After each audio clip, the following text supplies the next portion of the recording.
रवि प्रदोष व्रत कथा। एक गांव में अति दीन ब्राह्मण निवास करता था।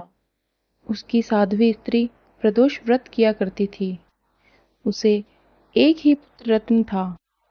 एक समय की बात है, वह पुत्र गंगा स्नान करने गया। दुर्भाग्यवश मार्ग में चोरों ने उसे घेर लिया और वह कहने लगे कि हम तुम्हें मारेंगे नहीं, तुम अपने पिता के गुप्त धन के बारे में हमें बतला दो। बालक दीन भाव से कहने लगा कि हे बांधवों, हम अत्यंत दीन दुखी हैं, हमारे पास धन कहाँ है। तब चोरों ने कहा कि तेरी पोटली में क्या बंद है। बालक ने निसंकोच कहा कि मेरी माँ ने मेरे लिए रोटियां दी है। यह सुनकर चोरों ने अपने साथियों से कहा कि साथियों, यह बहुत ही दीन दुखी मनुष्य है, हम किसी और को लूटेंगे। इतना कहकर चोरों ने उसे जाने दिया। बालक वहां से चलते हुए एक नगर में पहुंचा।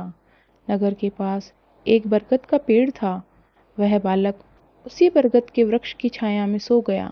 उसी समय उस नगर के सिपाही चोरों को खोजते हुए उस बरगद के वृक्ष के पास पहुंचे और बालक को चोर समझकर बंदी बना राजा के पास ले गए। राजा ने उसे कारावास में बंद करने का आदेश दिया। ब्राह्मणी का लड़का जब घर नहीं लौटा तो उसे अपने पुत्र की बड़ी चिंता हुई।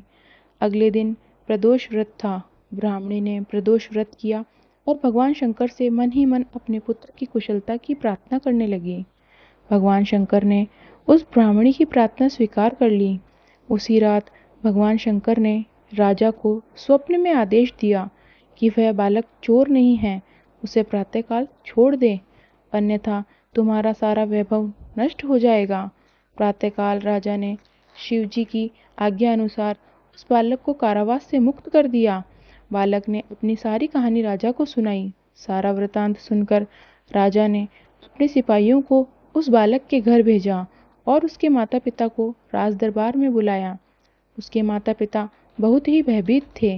राजा ने उन्हें भयभीत देखकर कहा कि आप भयभीत ना हो, आपका बालक निर्दोष है। राजा ने ब्राह्मण को 5 गांव दान में दिए, जिससे वे सुखपूर्वक अपना जीवन व्यतीत कर सके। इस तरह ब्राह्मण आनंद से रहने लगा। शिव जी की दया से उसकी दरिद्रता दूर हो गई। अतः जो भी मनुष्य रवि प्रदोष व्रत को करता है, वह सुखपूर्वक और निरोगी होकर अपना पूर्ण जीवन व्यतीत करता है।